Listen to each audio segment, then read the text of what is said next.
धन्यवाद। लाल सलाम, लाल सलाम। यो विशाल जनप्रदर्शन र जनसभाका सभाध्यक्ष तथा हाम्रो संघर्ष समितिका संयोजक कमरेड, हाम्रो गौरवशाली पार्टीका आदरणीय अध्यक्ष तथा पूर्व प्रधानमन्त्री कमरेड माधव कुमार नेपाल, वरिष्ठ नेता तथा पूर्व प्रधानमन्त्री आदरणीय झलनाथ खनाल कमरेड, स्थायी समितिका सबै सहयोगका कमरेडहरू, केन्द्रीय समितिका कमरेडहरू र यो विशाल जनसभामा उपस्थित सम्पूर्ण कमरेडहरू र आदरणीय जनसमुदाय, सबभन्दा पहिले त म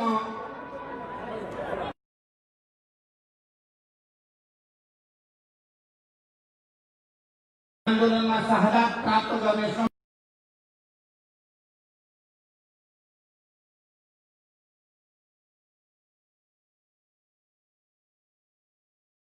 प्रकट गर्न चाहन्छु।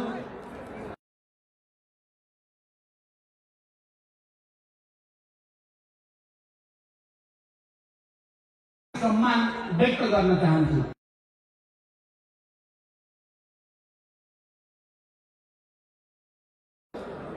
बेपत्ता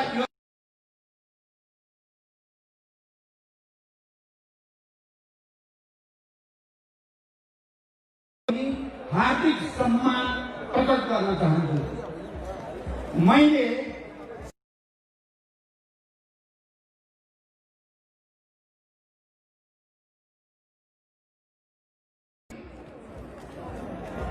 अनि 62-63 को जनआन्दोलनमा यति विशाल जनसागर एकैचोटि काठमाडौँमा देखेको थिएँ।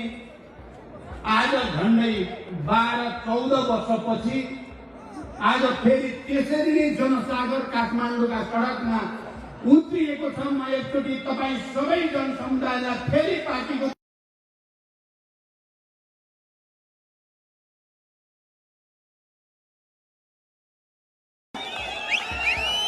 यो जनसागर जो उत्रेको छ 12-15 वर्षपछि फेरि एकचोटि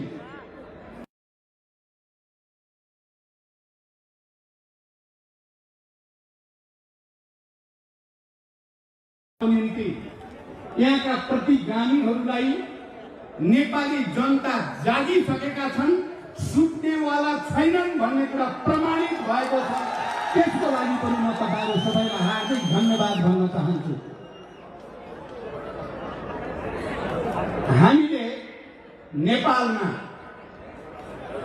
शान्ति सम्झौता मार्फत, संविधान सभा मार्फत, संघीय लोकतान्त्रिक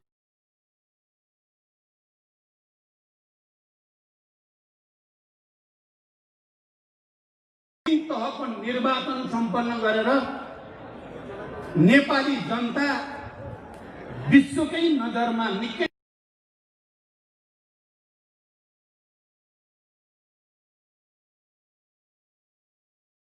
तपस्या बलिदान जनताको विशाल पहल कदमी मार्फत 250 वर्ष पुरानो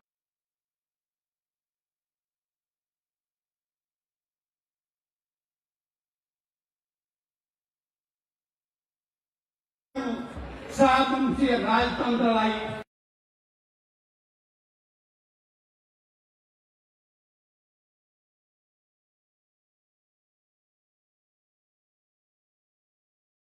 पार्टी र नेताहरूले नेपाली जनता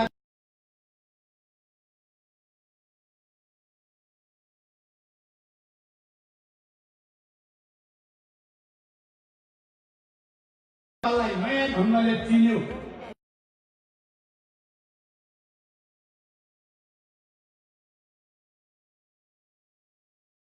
गामी षड्यन्त्रका विरुद्ध एक ढिक्का भएर खडा हुन सक्छन्।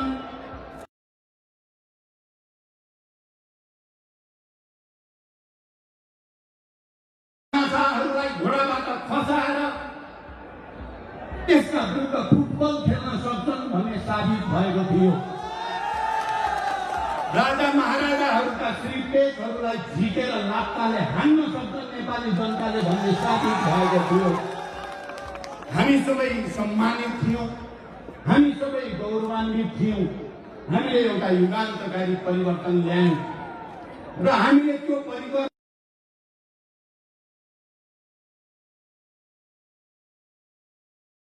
शान्तिपूर्ण जनआन्दोलन गरिरहेको शक्तिहरूको बीचमा निरङ्कुशताका विरुद्ध, सामन्ती तत्त्वहरूका विरुद्ध, तानाशाहीका विरुद्ध, नेपालका श्रमजीवी जनतालाई अत्याचार गर्ने शासकहरूका विरुद्ध एउटा संयुक्त मोर्चा बनाएर हामीले आन्दोलित भएका थियौँ र काठमाडौँका सडक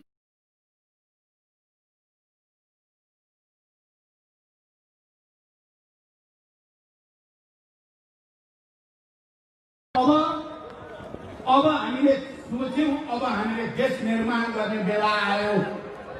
जब संविधान सभाबाट संविधान बन्यो, संघीय लोकतान्त्रिक गणतन्त्रको संविधान बन्यो, अब हामीले सोच्यौँ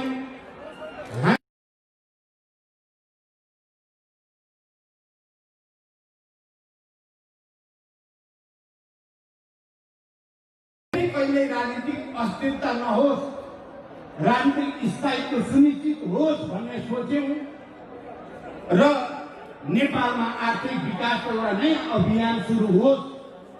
नेपालमा अब सुशासनको, भ्रष्टाचार नियन्त्रणको, सबै जनताले समान रूपले न्याय पाउने अवस्था सृजना होस् भन्ने हामीले सोच्यौँ। तपाईँहरूलाई थाहा छ, हामीले वाम गठबन्धन गरिसकेपछि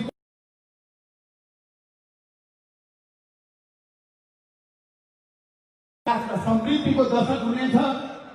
हाम्रो पार्टी र गठबन्धन हामीले घोषणा पत्रमा लेखे जस्तै हामी सुशासन दिन प्रतिबद्ध हुनेछौँ। हामीले भन्यौँ, हामीले घोषणा पत्रमा लेखे जस्तै आर्थिक विकासको एउटा नयाँ युगतिर जानेछौँ। हामी सामाजिक न्याय दिनेछौँ।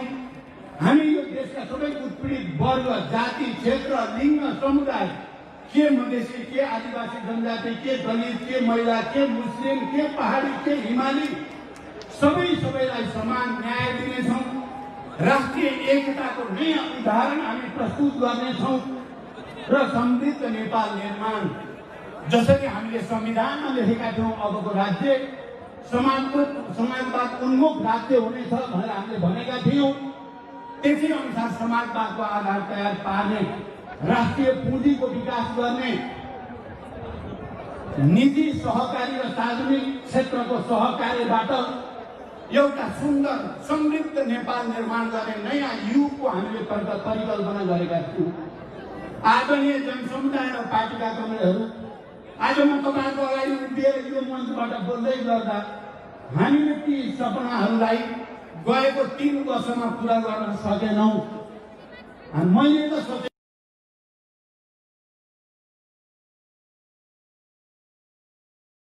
प्राप्त गरिसकेपछि हामीले हाम्रो घोषणा पत्रमा भने जस्तै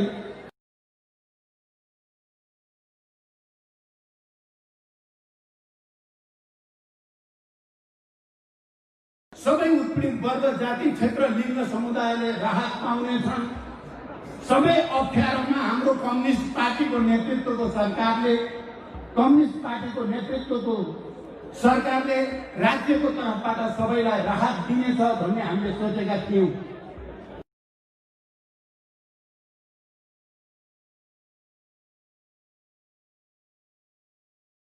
प्रधानमन्त्री बनाएपछि र कम्युनिस्ट पार्टीले झन्डै 2/3 बहुमत ल्याएपछि हामीले घोषणा पत्रमा भने जस्तै गर्न नखोजेको चाहिँ होइन। हामीले पार्टी एकता गर्दा भएका सहमति र समझदारी लागू गर्न नखोजेको होइन।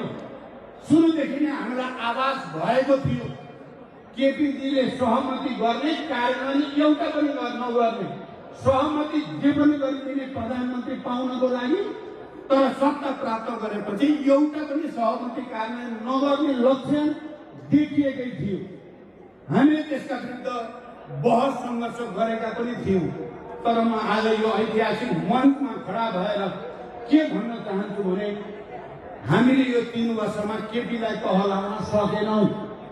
सायद हाम्रा पनि केही कमजोरी रहे, मैले त प्रस्तावमा लेखेको पनि छु, केपीलाई कुनै तरिकाले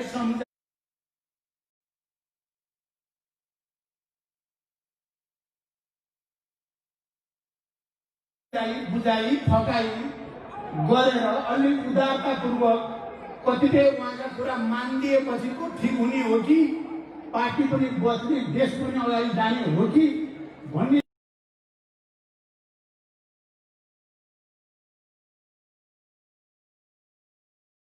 गर्न सकिने रहेन त। त्यसकारण हामीले कहीँ न कहीँ सुरुदेखि केपीको गलत प्रवृत्तिका विरुद्ध दृढतापूर्वक सङ्घर्ष गर्नु पर्थ्यो, गर्न सकिएन। म तपाईहरुको अगाडि आत्मआलोचित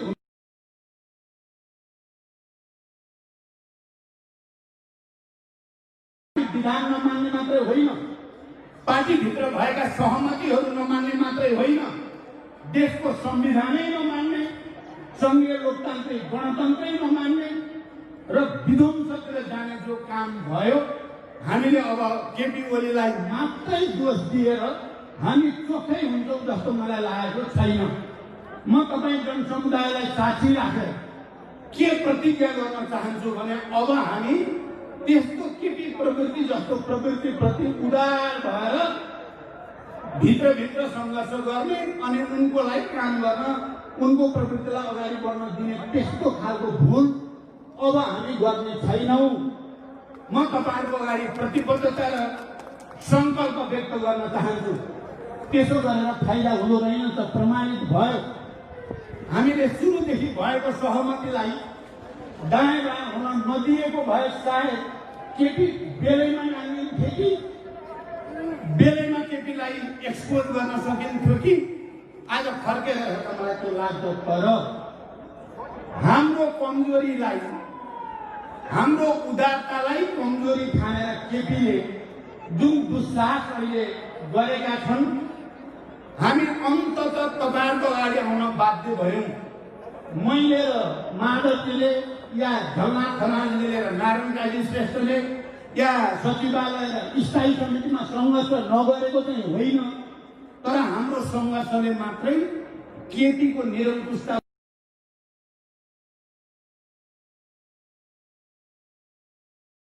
नमान्ने, पार्टी निर्णय नमान्ने, हिजो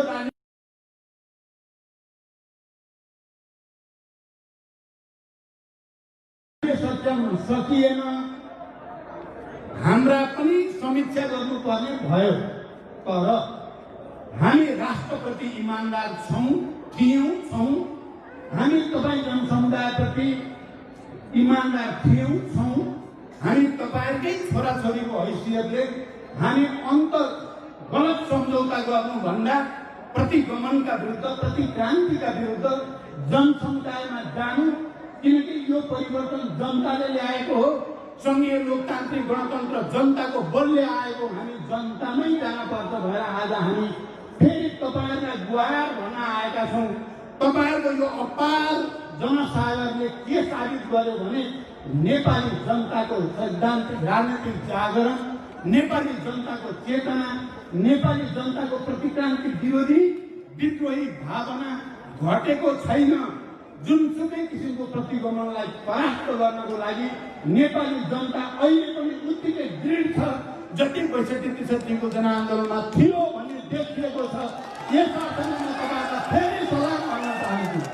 आदरणीय जनसमुदाय, अहिले हाम्रो प्रधानमन्त्रीले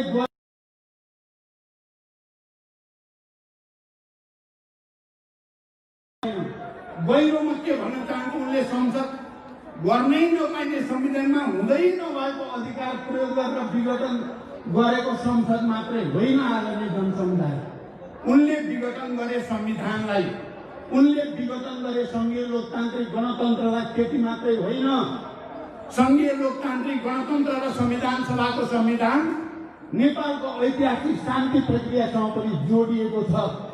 केपी ओलीले शान्ति प्रक्रिया पनि विघटन गर्न चाहेका छन्। खबरदार केपी प्रवृत्तिहरूलाई शान्ति प्रक्रिया विघटन गर्ने, संघीय लोकतान्त्रिक गणतन्त्र विघटन गर्ने, संविधान विघटन गर्ने तानाशाहहरूलाई नेपाली जनताले छुट दिने छैनन्।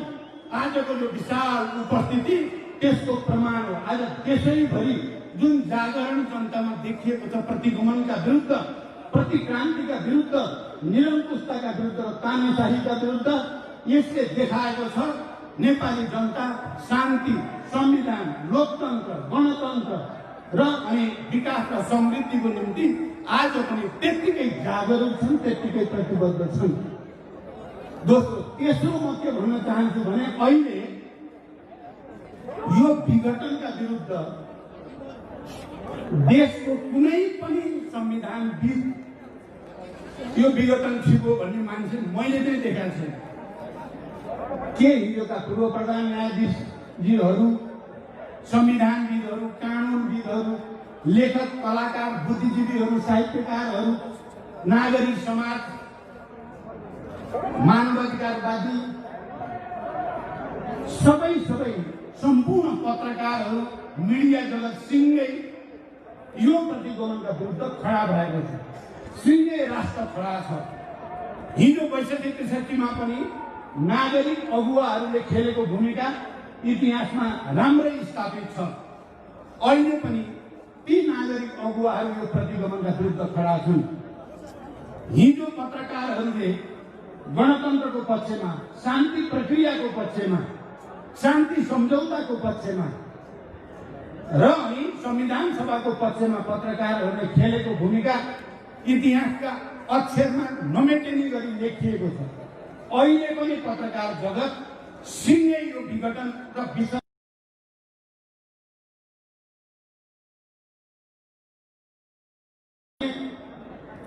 उनीहरूले भन्ने गरेको कुरा झुटो छ। अघि यहाँ कमरेडले राखिसक्नुभयो घनश्यामजीदेखि माधवसम्म।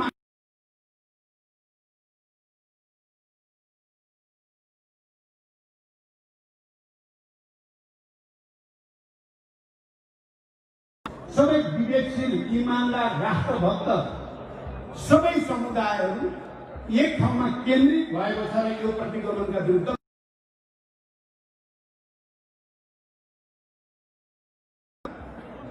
कि केपीजी र केपी नजिकका मान्छे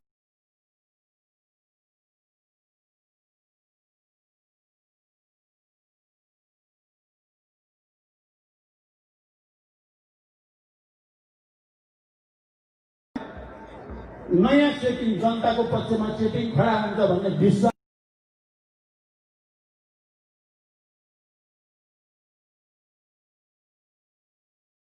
सबै ठुला सहरहरूमा। माधवजीले भर्खरै भन्नुभयो हिजो मात्रै सुर्खेतमा र अस्ति पोखरा, अरू विभिन्न ठाउँ नेपालगञ्ज, बर्दिया सबैतिर देशैभरि जनताको जो सागर देखा परेको छ यो आफैमा ऐतिहासिक छ र यसले त्यस्ता षड्यन्त्रकारी सेटिङ सिद्ध्याएर जनताको सेटिङ खडा हुँदैछ। जनताको सेटिङलाई कसैले पनि भत्काउन सक्दैन। तर म के भन्न चाहन्छु भने हामीले भनेका छौँ, हामी निर्वाचन आयोगमा नि पटक पटक गएका छौँ, भनेका छौँ हाम्रो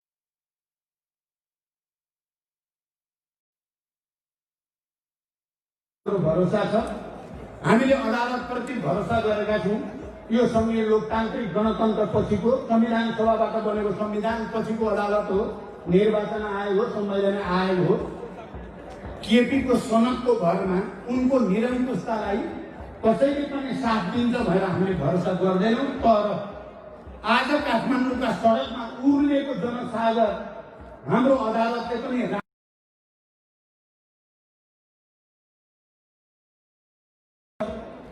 किनभने कुनै पनि ऐतिहासिक फैसलामा जनताको मानसिकता के छ, मनोविज्ञान के छ, जनताको भावना के छ भन्ने कुरा पनि एउटा महत्त्वपूर्ण फ्याक्टर हुने गरेको छ। त्यसकारण यो फ्याक्टरले जनताको जित सुनिश्चित गरेको छ भनेर म भन्न चाहन्छु। अझै पनि अदालतका पूर्व प्रधान न्यायाधीशहरू, वकिलहरूले यो प्रतिगमन नै हो, संविधानमा हुँदै नभएको कुरा गरियो भन्दा तिनीहरूलाई गाली गर्ने, प्रधान न्यायाधीशहरूले वक्तव्य दिँदा तिनलाई गाली गर्ने, पत्रकारहरूले सत्यको पक्षमा लेख्दा तिनलाई गाली गर्ने, तिनलाई जवाब धम्की दिने। अहिले यो प्रदर्शनको सन्दर्भमा कर्मचारीहरू, पेसाकर्मीहरू सहभागी हुनेहरूलाई रिकर्ड राख्ने केपी ओलीका साइबर स्यालहरूले घनश्यामजीको शब्द साइबर सेलले रिकर्ड राख्नेले अनि कारबाही गर्ने भनेर धम्की दिएको मैले सुने।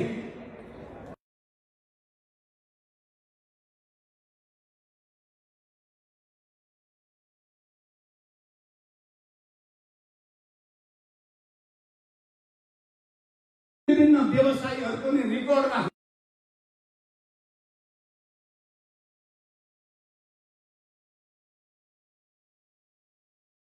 एउटालाई छोएर देखाऊ, एउटालाई छोएर देखाऊ।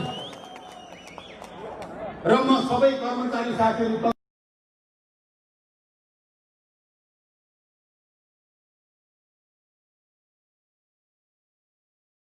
गौरवान्वित हुनुभयो।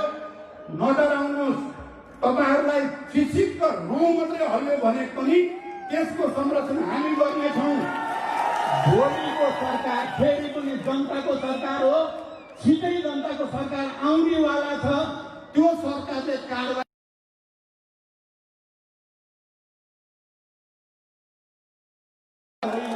जो लोकतन्त्र र गणतन्त्रको पक्षमा, सामाजिक न्याय र समृद्धिको पक्षमा लडाइँ गर्नेलाई कारबाही, अनि संविधान ध्वस्त पार्ने, गणतन्त्र ध्वस्त पार्ने। उनको पछि लागि देख्नु भएको छैन अनुहार तपाईँहरूले?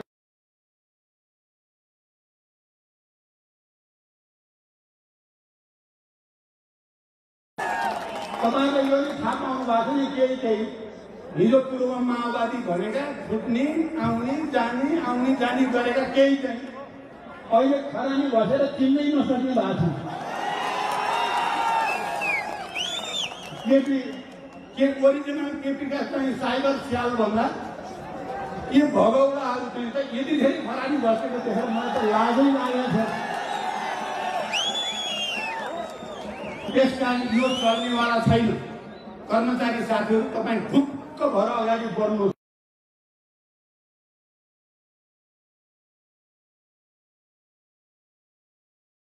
केपीले राखेको हिसाबको केही अर्थ हुनेवाला छैन। जो निरङ्कुशताका विरुद्ध गणतन्त्रका पक्ष लडाइँ गर्छ महान केही हुन्छ। अहिले संविधानको पक्षमा सङ्घीय लोकतान्त्रिक गणतन्त्रको पक्षमा जो लड्छ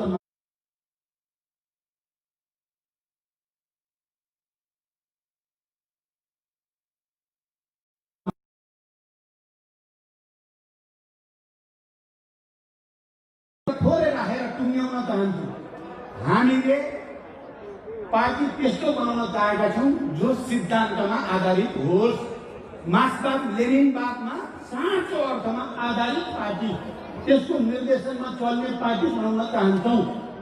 हामी समाजवादप्रति इमान्दार, सामाजिक न्यायप्रति इमान्दार पार्टी बनाउन चाहन्छौँ।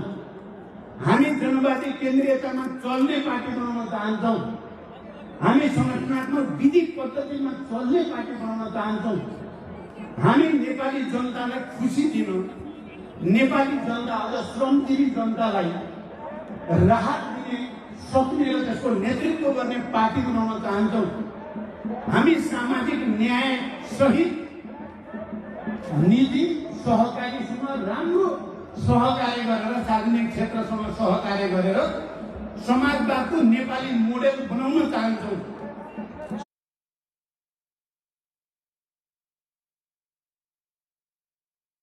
समाजवादको नेपाली मोडेल खडा गरेर विश्व सामु हामी देखाउन चाहेका छौँ। मैले जति बेला पार्टी एकताको प्रस्ताव लिएर, वाम गठबन्धनको प्रस्ताव लिएर तत्कालीन एमालेका अध्यक्ष केपी ओली कहाँ गएको थिएँ, मेरो सपना एउटा नयाँ नेपाल, अब संविधान बन्यो, सङ्घीय लोकतान्त्रिक गणतन्त्र भयो, निर्वाचन पनि अब सम्पन्न हुन लाग्यो, अब चाहिँ देशमा राजनीतिक स्थायित्व बनाउने, विकासतिर लैजाने कम्युनिस्ट पार्टीले नै केही गर्न सक्छ भन्ने विश्वास लिएर अग्रिम प्रधानमन्त्री केपी ओलीलाई दिएर गरे पार्टी एकता हो। प्रधानमन्त्री नदिए भए त हुने रहन्छ पार्टी एकता। अब उनलाई त प्रधानमन्त्री बाहेक केही चाहिए रहन्छ। अहिले मलाई पो भन्छन् उल्टो प्रचण्डलाई प्रधानमन्त्री चाहिए हुनाले पिछलो गरेको भन्छन्। योभन्दा 8औं आश्चर्य मैले अरू केही देखिनँ। हिजो संविधान बनाउँदा हो क्या, तर हाम्रो चिन्ता त यो देशलाई कसरी समृद्ध बनाउने, सुशासन दिने, नेपाली युवाहरूलाई कसरी रोजगारी सृष्टि गर्ने, उद्योग व्यवसाय फस्टाउने वातावरण कसरी बनाउने, राष्ट्रिय एकतालाई कसरी सुदृढ गर्ने, सबै जात जाति भाषा भाषी क्षेत्र समुदायलाई कसरी सामाजिक न्याय दिने, समावेशी समानुपातिक मान्यता अनुसार सबैको प्रतिनिधित्व सुनिश्चित गर्ने, हाम्रो त त्यहाँ चिन्ता हो। तपाईहरुले घोषणा पत्र हेर्नुभयो भने यिनै कुरा लेखिएको छ। तपाईहरुले पार्टीको राजनीतिक प्रतिवेदन हेर्नुभयो भने यिनै कुरा लेखिएको छ। तपाईहरुले विधान हेर्नुभयो भने यिनै कुरा लेखिएको छ। तर केपी ओलीले एउटो पनि पालन गरेन। न सिद्धान्तको, न राजनीतिको, न संगठनको, न विधिको, न विकासको, निर्माणको, रेलको र पानी जहाजको, हवाई कुरा गरेको छ। यहाँ चाहिँ कोभिड-19 कोरोनाले आक्रान्त नेपाली जनतालाई सबैलाई मिलाएर संरचना बनाऊ भन्दा व्यङ्ग कस्नेर त्यसैमाथि भ्रष्टाचार गर्ने अनि हावा कुरा गरेर नेपाली जनतालाई ठग्ने जो काम भयो, हामी त्यस्तो चाहदैनौँ। मैले तपाईहरुको अगाडि उभिएर नेपालभरि चुनावी अभियानको बेलामा भनेको छु, त्यो हामी अब जीवनको उत्तरार्धमा आइएको छ। 65-66 वर्ष पार भइसकेपछि त अब 8-10 वर्ष मात्रै हो हामीले सक्रिय जीवन बिताउने। मैले त भन्दा हिजो जनयुद्धको तयारी, जनयुद्ध, शान्ति प्रक्रिया, शान्ति सम्झौता, संविधान सभा, गणतन्त्र, यो सबैमा भूमिका खेल्ने अवसर प्राप्त भयो। लड्दै जाँदा धेरै क्षतिहरू भयो, धेरै शहीद भए, धेरै बेपत्ता भए, धेरै घाइते अपाङ्ग भए। गर्दै जाँदा आफ्नै घरभित्र पनि छोरा मरे, छोरी मरे।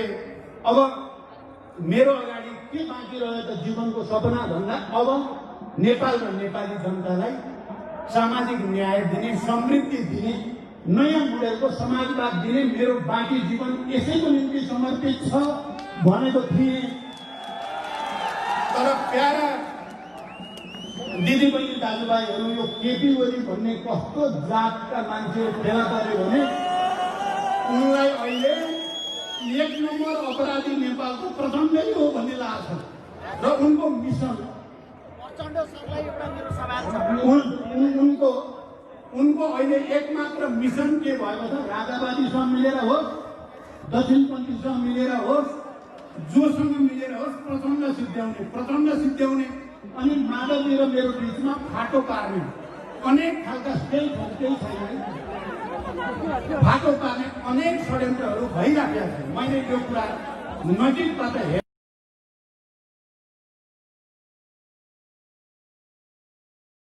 बालुवाटारमा पुच्छर सिधा गर्ने, केपीजीको पुच्छर सिधा गर्ने भनेर 13 लाखको लागि भने तर अब त्यो पुच्छर के गरी सिधा हुने थिएन, सिधा भएन पनि।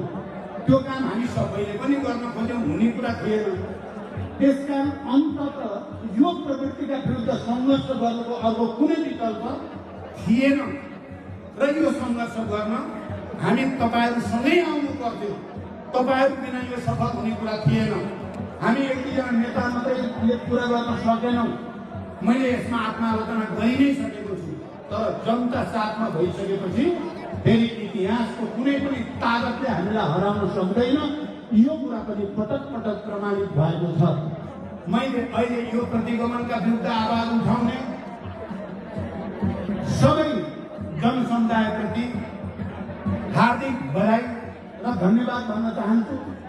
र यो प्रक्रियामा यो प्रतिगमनै हो, यो असंवैधानिक नै हो, यो अलोकतान्त्रिक नै हो, यो स्वेच्छाचारी नै हो, यो निरङ्कुश नै हो भनेर आवाज उठाउने सबै संविधानविद, पूर्व प्रधान न्यायाधीशहरू सबैप्रति पनि म यो मञ्चबाट आभार प्रकट गर्न चाहन्छु। यो प्रतिगमन नै हो, यो देशलाई भड्कारोमा हाल्न खोजेकै हो, एउटा अराजकताको घुमरीमा लान खोजेकै हो भनेर निरन्तर लेख्ने, बोल्ने, छाप्ने सबै पत्रकार साथीहरूप्रति पनि म हार्दिक धन्यवाद ज्ञापन गर्न चाहन्छु। र यो विशाल जनप्रदर्शनहरूलाई अनुशासित र व्यवस्थित बनाउन सहयोग गर्ने सबै सुरक्षाकर्मी सबैलाई पनि म धन्यवाद भन्न चाहन्छु। किनकि उहाँहरूले अहोरात्र खटेर यसलाई शान्तिपूर्ण, व्यवस्थित र अनुशासित बनाउन मद्दत गर्नुभएको छ। म उहाँहरू सबैलाई पनि धन्यवाद भन्न चाहन्छु।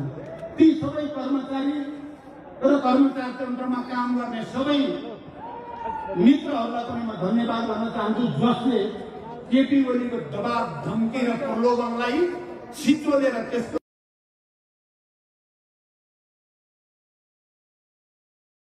उहाँहरूलाई पनि पार्टीको तर्फबाट धन्यवाद भन्न चाहन्छु।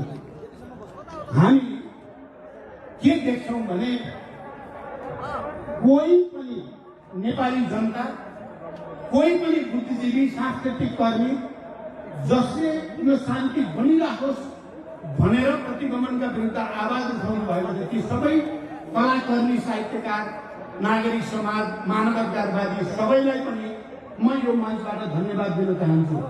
अहिले माधवजीले भने जस्तै म समेत बसेर हामीले लिडरहरूले सुनेका छौँ, पत्रकार र केही सम्पादकहरूले हामीलाई तपाईँहरूले खालि केटीलाई गाली गरेर मात्रै हुँदैन भन्ने कुरा हामीले राम्रोसँग महसुस गरेका छौँ। हामीले हाम्रै कमजोरीको पनि समीक्षा गर्नुपर्छ, हामीले आफूलाई सच्याउने कुरालाई पनि महत्त्वको साथ लिनुपर्छ भन्ने कुरा, त्यो प्रतिबद्धता म फेरि दोहोऱ्याउन चाहन्छु। मलाई के विश्वास छ भने यो देशमा फेरि युद्ध होस्, फेरि हिंसा होस्, फेरि अराजकता होस्, फेरि आतङ्कको स्थिति बनोस् भन्ने कसैले पनि चाहेको छैन। सम्मानित सर्वोच्च अदालतका हाम्रा सम्मानित न्यायाधीशहरू कोही पनि यो देशमा फेरि द्वन्द्व, फेरि अराजकता, फेरि हिंसा चाहनुहुन्छ भनेर म कल्पना पनि गर्न सक्दिनँ। तर यदि केपी ओलीको निरङ्कुश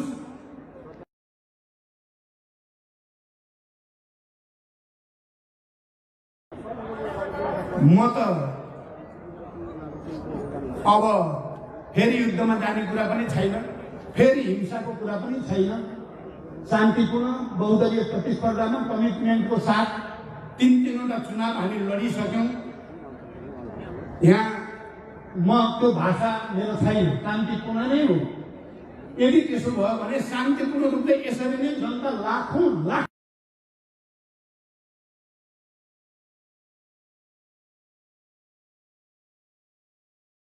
मेरो निरन्तर प्रयास भइ नै राख्छ। तर त्यस्तो केपीको निरङ्कुशतालाई प्रोत्साहित गर्ने काम भयो भने नेपालको शान्ति प्रक्रिया डिरेल हुन्छ भन्ने मलाई ठुलो चिन्ता छ। म बडो गम्भीर शब्दमा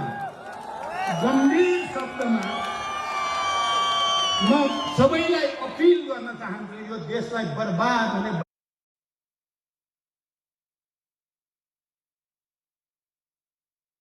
बाटोमा हामी कसैले कुनै कारणले पनि लाने भूमिका नखेलौँ। धेरै ठुलो मूल्य चुकाएर नेपालमा सङ्घीय लोकतान्त्रिक गणतन्त्र र शान्ति प्राप्त भएको हो, लोकतन्त्र र शान्ति प्राप्त भएको हो। अब लिडरसिप ठिक हुने बित्तिकै मलाई विश्वास छ हामी, म र माधवजी अहिले अध्यक्ष भएको र यी हजारौँ लाखौँ कार्यकर्ता भएको यही पार्टीले समृद्ध सामाजिक न्याय सहितको नेपाल बनाइ छाड्नेछ। म त्यो विश्वास पनि व्यक्त गर्न चाहन्छु र कसैले पनि अराजकताको साक्षी बन्ने छैनन् भनेर विश्वास व्यक्त गर्न चाहन्छु। र अन्तिममा म कहिलेकाहीँ केपीजी अलि ठट्टा मजाक बढी गरेको कुरा मैले भनेको पनि अलिअलि कहिलेकाहीँ विवाद पनि हुने गर्छ। मैले एउटा कुरा भनेको छु, हाम्रो नेपालीहरूको संस्कार र संसारभरिको मानिसको पनि संस्कार हो। विवाद भयो, जम्ती जानी भयो भने हाँसी मजाक हुन्छ, नाचगान हुन्छ, बाजा गाजा हुन्छ, रमाइलो गर्दै गइन्छ। मार्क्सवादले हामीलाई के भनेको छ भने यो आन्दोलन सङ्घर्ष भनेको जनताको लागि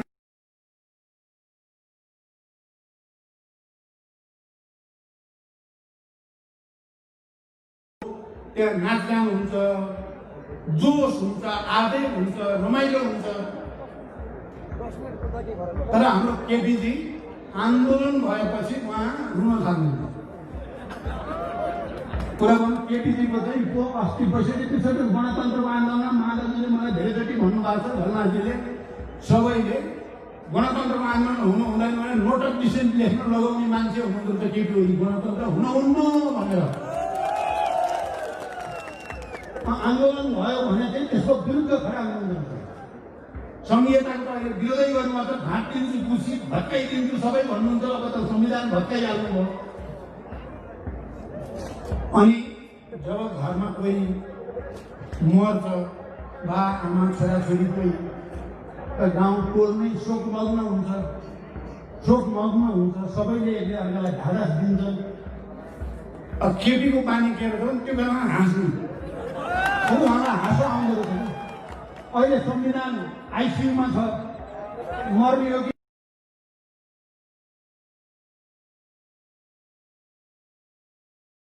संवेदनशील भएका छौँ। राष्ट्र के हुने हो, जनताको भविष्य के हुने हो, संविधान गणतन्त्रको भविष्य के हुने हो भन्ने हामी चिन्ता गरेका छौँ। उहाँ चाहिँ ठट्टा मजाक कमेडी प्रहसन गरिराख्नु भएको छ। भनेपछि यो उल्टो खोपडीको मान्छे नेपालमा कसरी अब हेर्नु एउटा विचित्र, उहाँले यो जनयुद्ध भनेपछि सुन्न पनि नचाहने एक नम्बर मान्छे उहाँ हुनुहुन्थ्यो पहिला, तर पछि अब शान्ति सम्झौता भएपछि त अलिकति मान्नु होला कि भन्ठानेको त एकतापछि पनि त्यो जनयुद्धको शहीदलाई सम्मान गर्ने कार्यक्रममा एकचोटि पनि उहाँ जानु भएन। माधवजी जानुभयो, झलनाथजी जानुभयो, एमालेका सबै नेताहरू जानुभयो, केपी कहिले पनि जानु भएन। मैले त्यसलाई खुब नोट गरेका थिएँ। अनि घाइते अपाङ्गहरू यहाँ माइतीघर मण्डलमा अनसन बस्दा जाडोमा या गर्मीमा खुमलटार गएर अनेक गरेर ऋण सापट खोजेर मैले बेला बेलामा राहत दिने, सरकारलाई मैले उटक पटक यी घाइते अपाङ्गको उपचार हुन पर्यो। पहिला खाइपाइ आएको त्यो मासिक भत्ता पनि खोज्दियो त यो सरकारले त झन्। अब त्यो गृह प्रशासन पनि सबै केपीले जो भने त्यही मान्ने छ। मैले धेरैचोटि भन्दा कहीँ कतै केर पुच्छर लागेर उल्टो मासिक भत्ता खोसियो, घाइतेको उपचार गर्ने कुरालाई पुरै व्यवस्था गरियो। अहिले पार्टी विभाजन गरेपछि र आफू अल्पमतमा परेपछि मैले कहिलेकाहीँ सुन्छु क्या, ती घाइते अपाङ्गलाई हेर्न पर्दैन प्रचण्डले भन्ने कि यही देखि कति फटाइ गर्न नि कति सकेको, जालजेल गर्ने नि कस्तो दिमाग हो। कालीबहादुर खान खोइ अरे, कालीबहादुर खान खोइले, त्यो कालीबहादुर खान बिचरा आफैले केही गरे त होइन, उसको मुद्दा चाहिँ ठिक ढङ्गले हल होस् भन्नको लागि 10-11 वर्षदेखि म लगातार लागेको छु। उसलाई परेको गाह्रो साह्रो हेर्न मैले लगातार बल गरेको छु। अहिले त कालीबहादुर तपाईँलाई त प्रचण्डले हेर्दैन, जनमुक्ति सेनाका कमान्डरलाई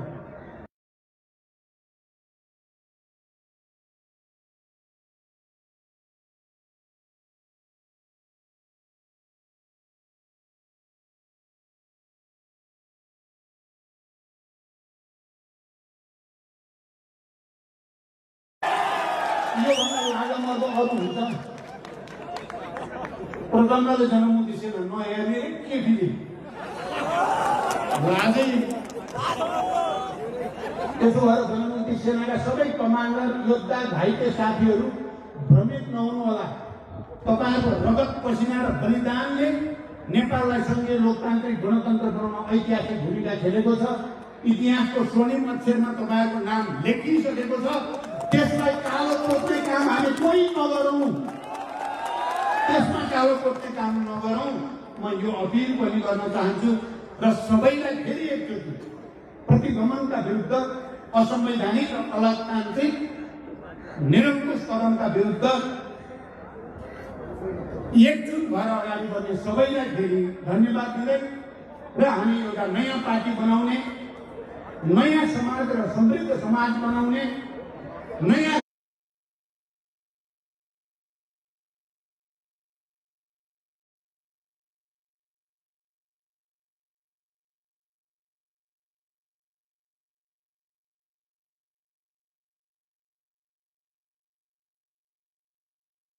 राज्य बनाउने संकल्प सहित यो आन्दोलनलाई सफलताको बिन्दुमा लान अपिल गर्दै म बिदा हुन्छु। धन्यवाद। अभिवादन।